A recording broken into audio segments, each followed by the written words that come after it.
You're listening to The Growing Season, a podcast from Arkansas PBS. If you enjoy this episode, be sure to like, share, and subscribe.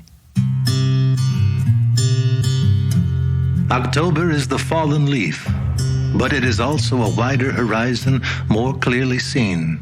It is the distant hills once more in sight, and the enduring constellations above them once again. American naturalist Hal Borland wrote those words of the changing seasons on his Connecticut farm. Whether in the rolling hills of New England or the Arkansas Ozarks, the crispness of October brings new perspectives on the closing season. For most of the year, farmers are mostly myopic on harvests and profits, gains to be made. Walking rows and feeding livestock becomes a daily repetition, a grind to that October finish line. It is only then, amidst the falling leaves, do you get the chance to look back on the year and consider the costs. This month, our farmers look back not only on the 2022 growing season and the tumultuous year it has been, but also on the costs of their very way of life. Farming is a hard road to hoe, and so the numbers are dwindling. In the best of scenarios, farmers find a new outlet for their expertise, like Larry Galligan going to work for the University Agriculture Extension Office. But countless other farms have shuttered across the state, families selling out, or worse yet, giving up. In the last decade, suicide rates have skyrocketed among farmers, and Arkansas isn't immune. So we'll also speak with Ilea Markham, the services program manager at the Arkansas Crisis Center, to find out how to recognize and mediate signs of suicidal thoughts in ourselves and our loved ones. So settle in, good people. It's time we set the ledger straight on the growing season. Darren Davis is a planner. Whether it is the contingencies of broken equipment or a 2-week weather forecast, Darren's mind is always working on what troubles might be waiting around the next row. As the rains have returned to Phillips County, Darren's harvest has been mostly successful. But that doesn't keep his mind from working and living in that old adage, in times of peace, prepare for war. Journalist Antoinette Grajeda has the story. Darren Davis wades through cotton plants in his signature red ball cap and work clothes. Harvest is looking good, but the farmer knows to prepare for hard times during good times. He's always said farming's in his blood, but if he had to give it up, he'd find a way to support his family. Farming is no doubt the first, but I have a few more things going on that, God forbid, if I went out of farming, I wouldn't starve. I'll be able to survive. Darren's paid for his home, owns a convenience store, and has invested in stocks. Making contingency plans can be a lot to think about, but it's necessary. In this business, you better think about it. Yeah, you better think about it, because any one of us could be gone at any given year. So it's just the nature of the beast. It's part of the business. Darren knows several people who've had to sell their farms. Unfortunate as it is, he says it's likely someone within a 50-mile radius will go out every year for a variety of reasons. Some probably could have stayed, Darren says, but the challenges were too great and they'd had enough. That goes back to that. It has to be in your blood. It just has to be. I don't know any other way to say it, because it can be really very challenging to be a row crop farmer. It comes with many challenges. So you either have to be up for it or you're not. So yes, I know some people that has filed bankruptcy. I know some people that has just quit and said you can have it. You know, I know all sorts of people in that situation.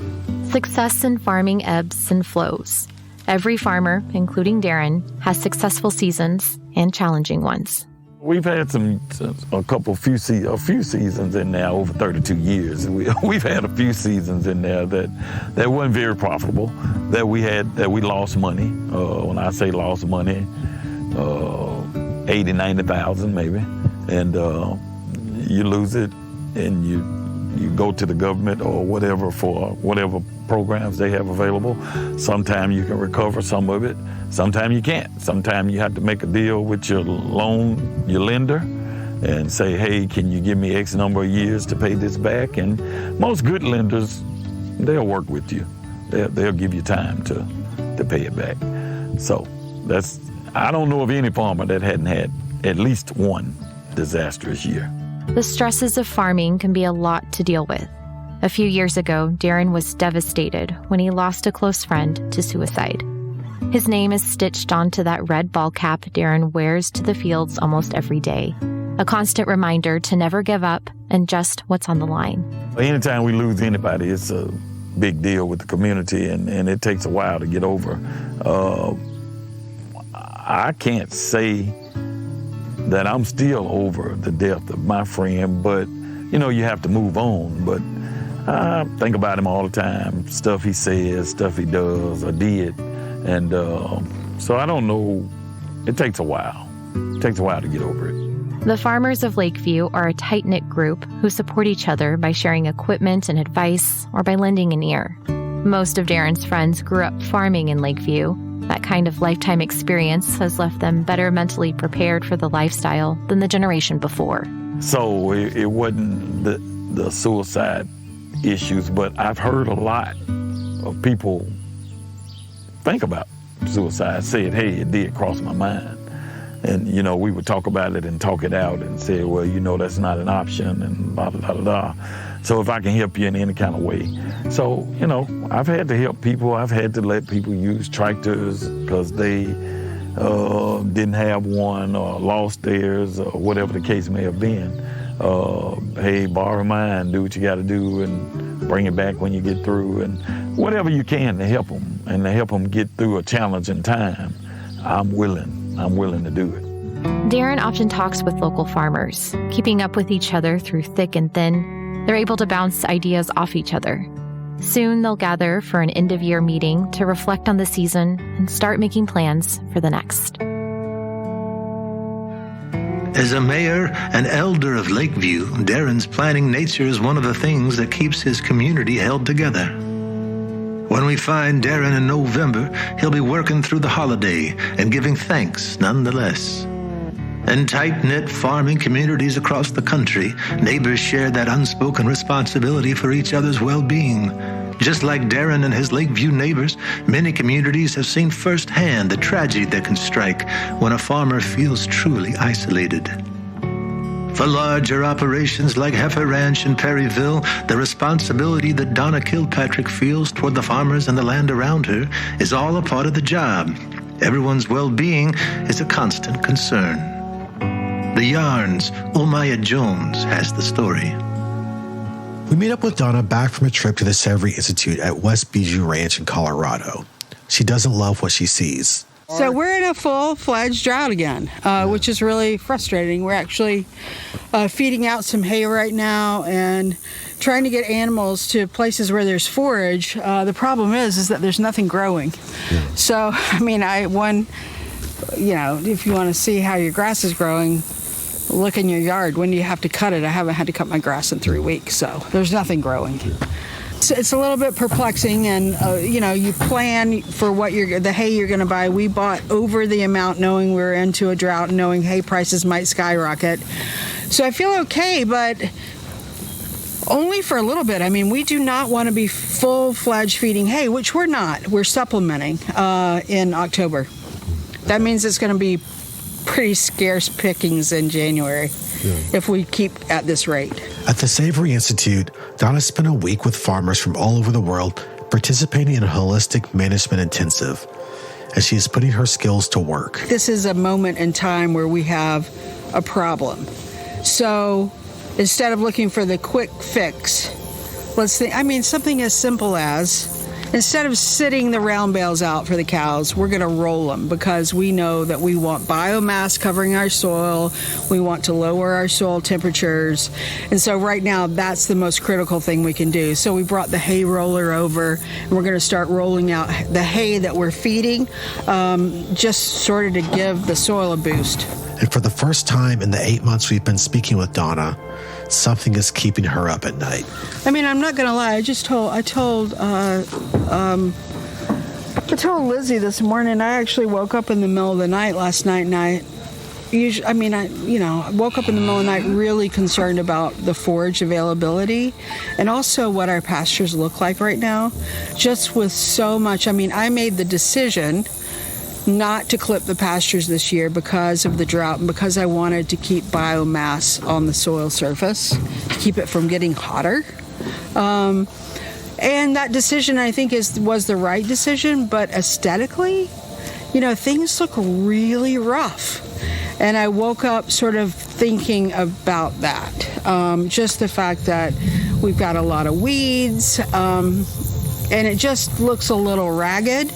And I always think of, I've got farmer friends who talk about rewilding. So their goal being to rewild. And just sort of leaning more towards that and knowing that it's okay that it looks like this right now. I think the problem is that we're a large nonprofit. We're getting ready to have a big board meeting. We're trying to get the ranch looking great. So we're also in sheep breeding season, so we've got groups of sheep all over the front of the ranch, which is holding off those pastures being able to be clipped for the board meeting. But just take a breath. It's all going to get done. It's all going to be fine. Just wanting it to...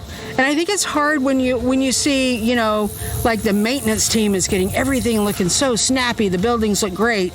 And the thing that you're responsible for still looks pretty ragged. And so that's a stress that I need to just take a breath and be like, you know what, it's going to be okay. We're going to get this looking fantastic.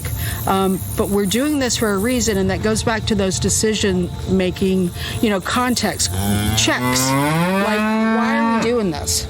Our ultimate goal is to build our ecosystem, and this is the decision that will help us get there right now, and it's going to be okay. Donna is constantly trying to improve, finding new or perhaps old ways to interact with the soil. She continually expresses gratitude for the journey. I would say, when I was out at the Savory Ranch, West Bijou, a group of us would go out in the morning for the sunrise with the bison. Mm-hmm. And I was really so happy that they allowed us to do that, because bison are, they're partially wild animals, and there's a safety factor there. But I'm glad they trusted us, knowing that we'd keep our distance and just go enjoy them. And I was just really thankful that we were given that opportunity, because it was one of the most beautiful things, if not the most beautiful thing I've ever seen. Yeah. And those conversations with other farmers and hub leaders and accredited professionals from Savory that happened on that vast landscape with bison as the sun was rising was very different than anything else in the class, which was also very intimate and challenging and thought-provoking. But just it was a different experience. And although I will remember all the learnings we had in the classroom, I'll never forget that. That just really stamped in my brain and in my heart of being with those bison, with those people as the sun was rising. Donna Kilpatrick has a gift for enjoying the remarkable natural beauty around her. She'll be reveling at the ranch in November as she gives thanks for her position there. Donna's experiences among the bison and the farmers at the Savory Institute were certainly picturesque. But more than that, what resounds with her most is the discovery of a surprising community. Stress, whether in farming or any other walk of life, is much easier to carry when shared with someone. Donna might have visited the Savory Institute to sharpen her agriculture prowess, but what she found was communion. Sharing the highs and lows of life is one of the most powerful weapons we have against isolation, depression, and suicidal thoughts. Community is key to survival. No one knows this better than Grace and Ruthie Pepler at Dogwood Hills. Journalist Jordan Hickey has the story. An immense picture window in the kitchen at Dogwood Hills frames the farm's goings-on through the seasons. Ducks splashing in a float tank, dogwoods, hickories, elms, and oak donning their autumn colors. And no shortage of reminders of the great deal of work yet to do, Ruthie says. Namely, cows hopefully going to calve any day now, and the continued project of controlling water runoff. But for this moment, she watches the road. At 2 o'clock, a white sedan makes its way down the driveway. This is the potluck she's talked so much about these past few months. The community the Peplers have worked so hard to build. 3 people here. 6 of us right now, I think. Right. And then there's another 3 coming on their way. They had car trouble. Yep. And Dad's gonna come up. Yep. He got a little nap in. So that gets 10, which is what she said was going to be about, right? Because we didn't have Paul and Teresa, which would have been 12, and we didn't have Laura and Miles, which would have been 14, and Luke's family would have been 22. So anywhere between 6 and 22. How's that sound? And like I said, it all works out. Everybody brings something, and I don't worry about it. I make some basics to kind of fill in all the gaps. We got meat, rice, and biscuits, hey, and dessert. I've always got dessert. Yeah. And I can always have dessert ready if necessary. So, even though it's a lot of work to host this event on top of everything else going on at the farm, community lies at the heart of what they do, particularly among people who don't have deep roots in the area. Well, yeah, I have folks your age, saying I ain't from around here because I didn't grow up here. Exactly. Like until you have grandkids and live here, you're not actually from here. Although I've got a third generation here now, so I'm starting to get there. So are you from here? Oh gosh, I'm from Indiana. The roots just attracts people who aren't from here. So what does a potluck at the Peplers look like? it's got its own little heartbeat. You set for everybody. I did. Okay, I guess I don't even need these 2. Okay. I'm like, hold up. I'm like, there's too many empty chairs. What's going on here? I can't get it. How are Laura and Miles doing? Good. Laura just wasn't feeling good today. Mm-hmm. And Paul, hold on. Paul was helping Teresa with the turkey trot yesterday. Turkey trot, so he's behind on his farming, so that's what he's doing today. It's anywhere between 6 and 22 people. People who've been here a few years and people who've been here 40. There's cowboy chili, sliced tomatoes, cabbage and kielbasa, a spinach artichoke dip made with daikon radishes, along with everything that Ruthie has made. The deer neck that she's been roasting for 4 hours, the buttermilk spoon biscuits, the pumpkin cheesecake. At the table, sometimes it's just idle chit-chat about barking dogs or poachers, seeds or peaches. At one point, there's a question about a cow, or about cows, that comes from Sherry and Blake, mother and son, who've only been in the area for a few years between them. So I have a cow question. Yeah. So we had neighbors that, so we've got, regular cows, but then there's the one like longhorns. Yes. Texas Longhorn? Yeah. Yes, but which I think doesn't necessarily designate gender, right? Mm-hmm. Right. So all cows can be born either with or without horns based on the genetics of the father. Right. So it seems to me that this one is a female, but I didn't, check the plumbing. But she got loose. Oh, boy. No. Right. And so, but she had a different demeanor. It's like she knew she was armed. Oh, yeah. Do they have Yes. a different attitude? As Ruthie says, it's fairly typical. This is average. It varies. Cover all the pretty time. much everything gets talked about at the table. I don't. When it comes to animals, I don't think we've had too many speed bumps, right? We just keep right on going. Yeah.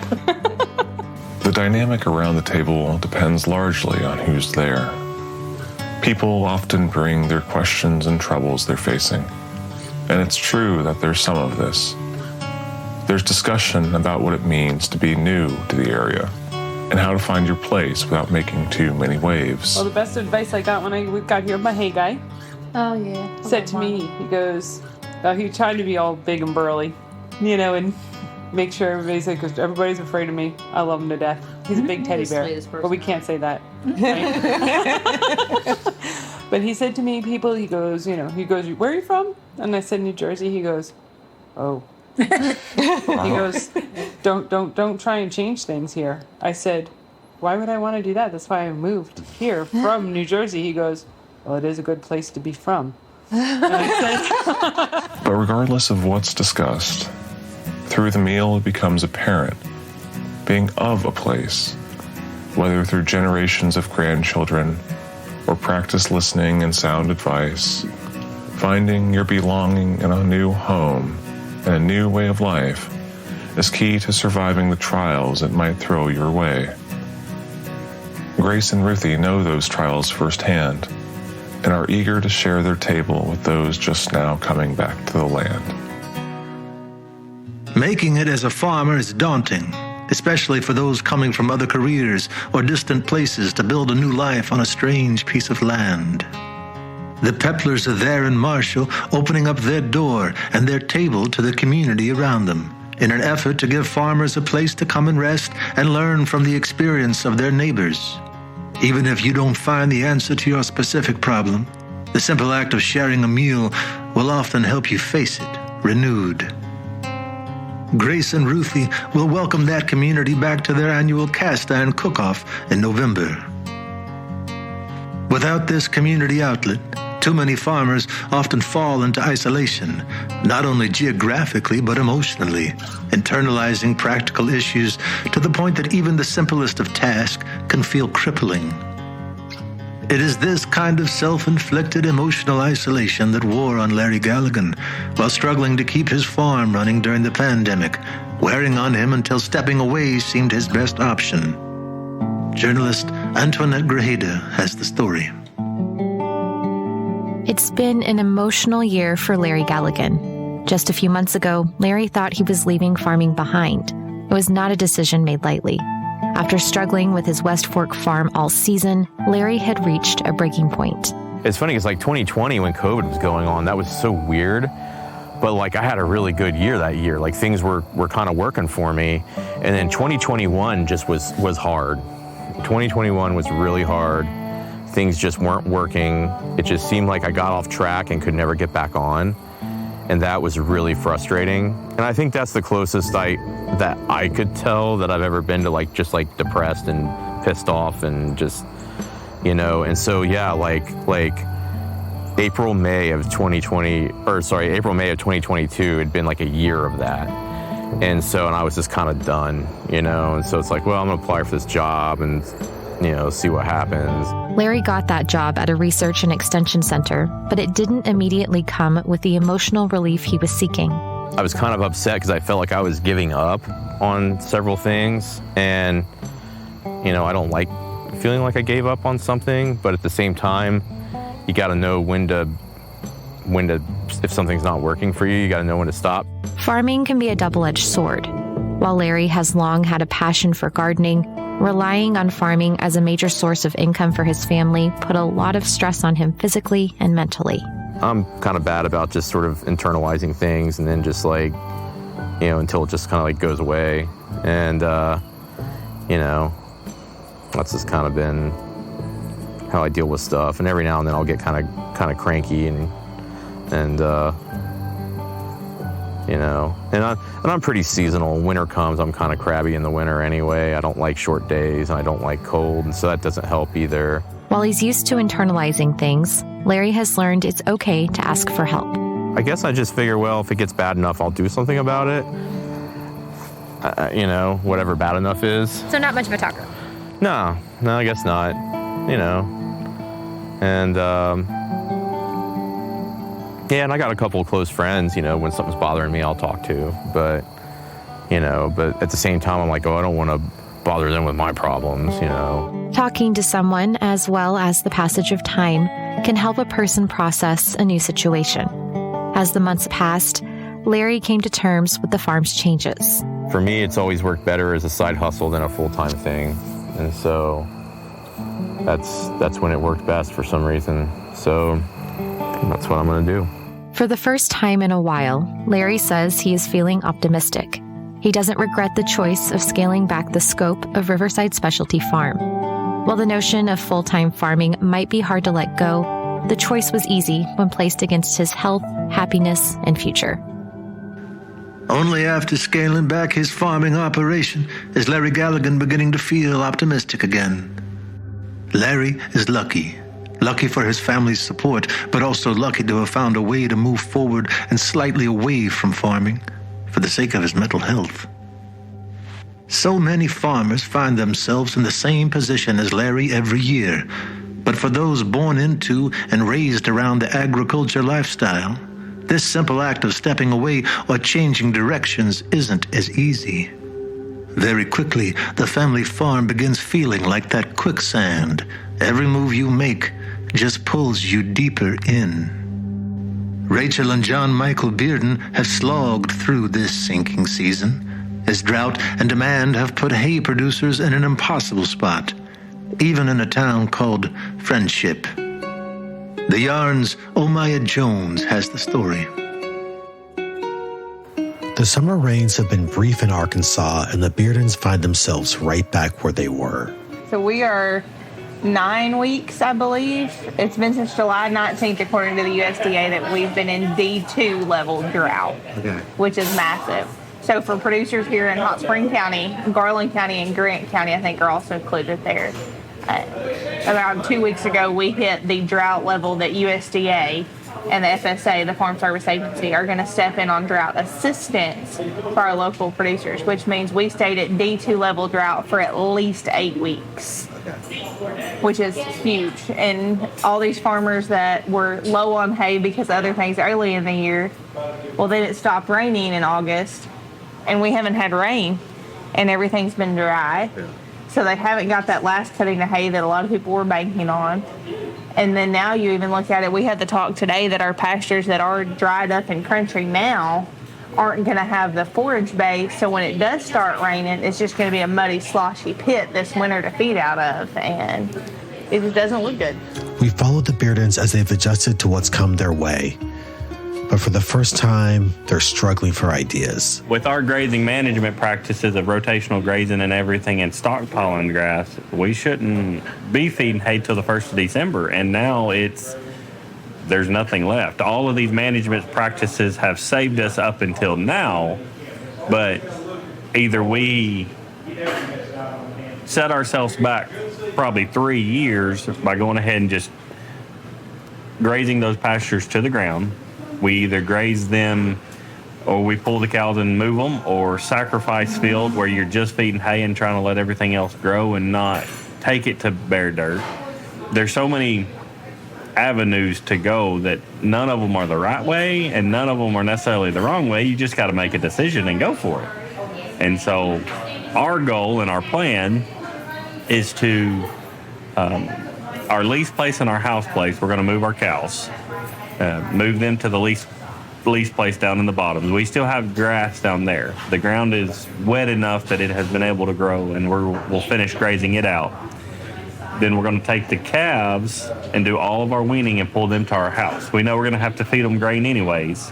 We can feed them grain and hay at the house and use that sacrifice field and not do near as much damage with the calf base than the cows would do. There is help, but Rachel and John Michael aren't the only farmers trying to figure out the best way to get it. So we haven't heard any actual numbers yet on FLIRS, what we'll see from it. When we sat through the meeting last week and talked to him about it a little bit, I can tell you, it's all a balance of your acres versus your number of head. So it's not like there's a straight number of, oh, you're going to get X amount of dollars for X amount of cows. Because when they figure it, they take into account your grazing management to make sure you're not overstocked. So they have a 2 animal unit per acre, or no, I'm sorry, 1 animal unit per 2 acres is their number. So if you're over that, they consider you to be overgrazing, which would hurt the amount of money you get. Well, that kind of starts to run into some red flags, and I kind of brought it up at the table as the county agent, is what about our people who have grazing management strategies? Like they're normally rotational grazing and they have electric fencing and all these practices that we preach to increase that stocking rate. They don't take into account any of that because it's all a computer formula. So that side of it's a little frustrating, and that's why, like for us particularly, we're having to do some finagling of some things around because of the way that we were classified on their paper. She gave us one example of a farm that had 80 acres, 30 adult cows, and 15 calves. We're going to see around $1,000. So, and if we move to the D3 level for 1 day, that'll trigger another round of higher payments than the D2 level that we had to stay at consecutively for 8 weeks, Whereas like Saline County didn't make the cut this time because they got a rain that we didn't in these 3 counties. Optimism is hard to come by when the rain doesn't come with it. But no, I'm ready for this year to be over. Like, I'm to my point. We see the cutter broke, the gearbox went out on it. That took all of my extra cash to get it going. Now we're back to baling, and we basically had 5 days of downtime, and hay's been going the wrong way. We're only making a baling half to the acre, and it's just instead of 4. I'm over it. It's not worth the diesel. It's not worth the time. It's frustrating because these landowners and these people that you're baling for or you're selling to, they understand it, but it's hard to plan when you just don't know. A place that usually rolls 250 rolls, it's going to roll 120, 130. And it's nothing that I did wrong. It's just, it's not there. It didn't grow. It didn't do its thing. And farming's always a gamble. When you're relying on the weather and you're relying on all these things, we can manage as best we can, but some things are outside of our control. It is. Still, the Beardens are not out, just always looking for the light at the end of the tunnel. And I think that you're setting yourself up for the spring to have record highs. Because nobody have cattle, they're going to want to buy back in. I think we saw this in 2012 and 13 after that bad drought. I think you're going to see record highs again. I think that same cow that we could buy at a sale barn for $600, $700, she's going to be worth $1,500, $1,600. I think that good bred heifers, where typically they bring $1,100, $1,200 as bred heifers, will be worth $2,000 to $2,500. It's being in a position where you have the cash to go and sit on it. Go buy, put it back, and wait, because it's going to get good. And like right now, we're going to try everything we can to hang on to our cattle and hang on to our calf crop until that spring hits, and cross our fingers. If there's a single sentiment to capture this year in Arkansas farming, that's it. Just hanging on. Rachel and John Michael have made the best of hard decisions all season, and to show for it, they are just hanging on through winter. Come November, they'll be traveling out of state with their 4-H kids, finding solace in community. Not even established family farms like the Beardens have been immune to the onslaught of issues facing farmers this year. The Nortons and Harrison have dealt with these issues as well. Add health and injury worries to the pile and things really begin adding up. Journalist Jordan Hickey has the story. The Nortons have shared time and again. Life in the country means helping neighbors when you have the chance. When Will recently returned from a cattle hauling trip in South Arkansas to find he had torn his bicep, surgery was scheduled and the offers of neighborly assistance rolled in. A week later, Will sits in the kitchen, his arm in a sling, resting his hand on the marble counter as Rachel prepares to make dinner. In the 2 days since his procedure, he's managed to read all of social media, he says. TikTok, Twitters, got several hours of westerns behind me. Will reviews a slip of paper that tells him what he's supposed to do, and more importantly, what he's not supposed to do. Things like push, pull, or lift with his right arm. He's supposed to wear a sling and use an ice pack, and keep the arm dry with some help. Yeah, done nothing. Put a plastic bag on my arm when I took a shower this morning. I've managed not to kill him, if that counts for anything. I let her take a 3-hour nap. You slept in the bed all by yourself for 2 nights propped up. Your choice. Will Norton isn't someone who sits idle. Far from it. The farthest from it, in fact. So much so, 45 minutes before I arrived, he'd been helping his dad load cattle. My dad brought some calves down. We're going to load his tomorrow. He just run them off the trailer and we put them in the tub. Just got the hydraulic sheet. You can work it when needed. And the gate, it's made where it doesn't come back on you, so you're safe there. So set the gates up and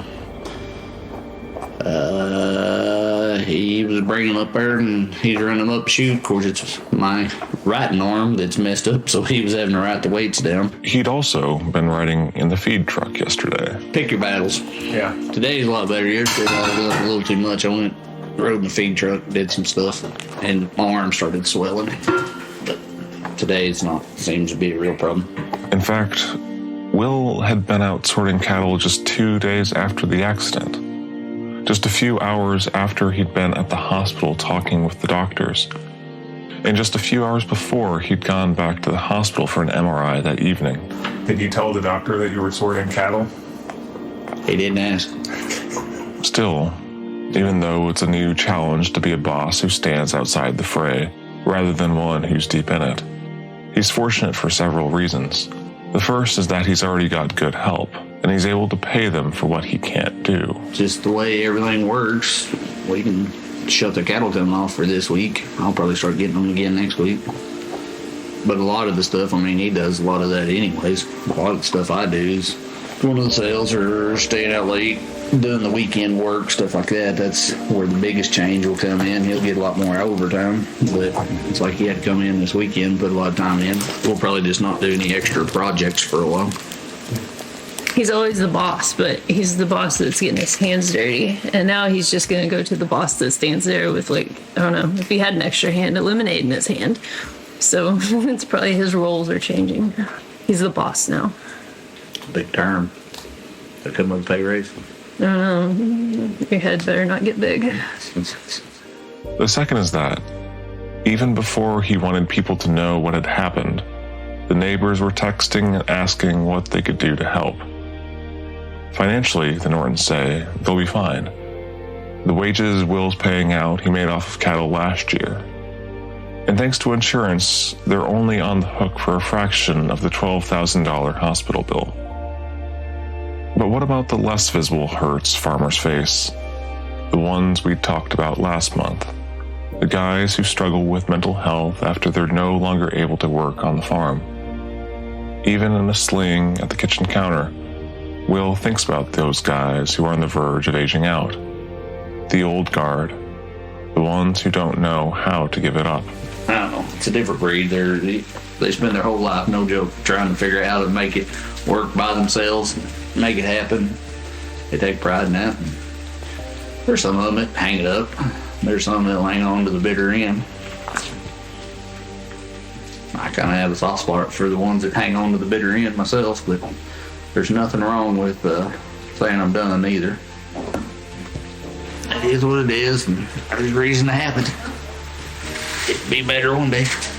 There's a friend of mine that mashed his fingers one cold night in the back of a cell barn, and he was slobbering all over. His famous words was, "It's going to feel so good when it quits hurting." Will Norton and his family have faced a lot this year. Like Darren Davis, Will can speak firsthand of the shockwaves a farmer's suicide can send through an Arkansas community, but now, after spending 8 months with him, we still only get hints and warnings of the hopelessness some farmers have felt before, as Will puts it, hanging it up.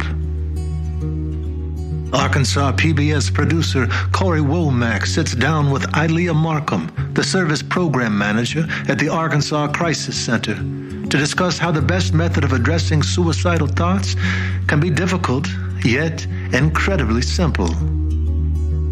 Just talk about it.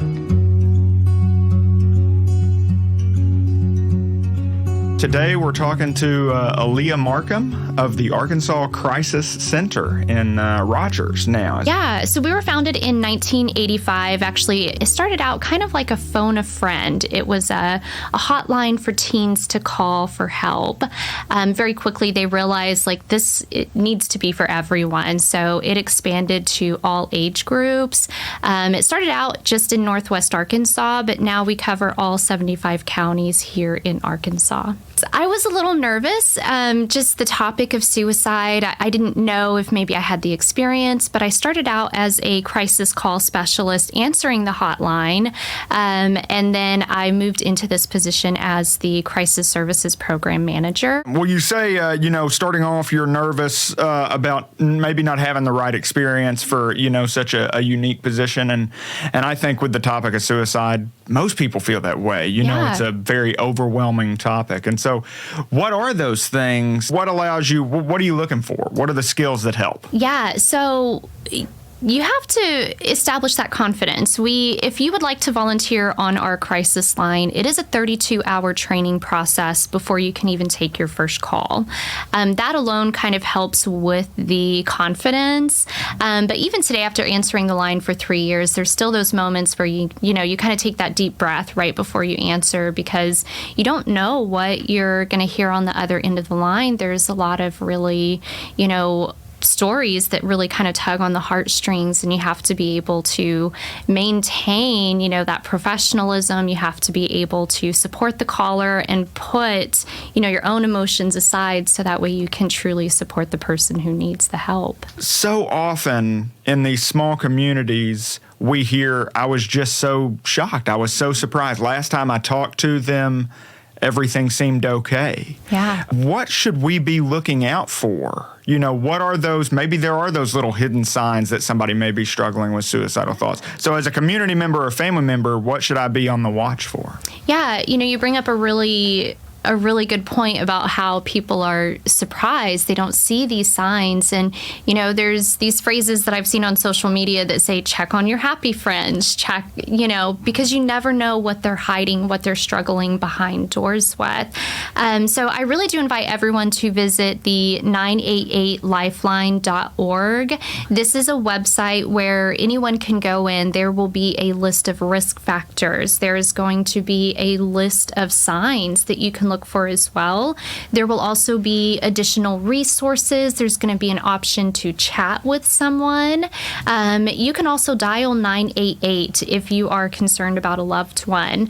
But some of those signs that you can look for, these can include talking about wanting to die, talking about suicide. It might be direct, it might be a joke, but take it seriously. Don't assume that someone is saying these things as for attention. So many times people are like, oh, you're just saying that for attention. But are they? We don't know. It needs to be, investigated a little bit more. Take it seriously.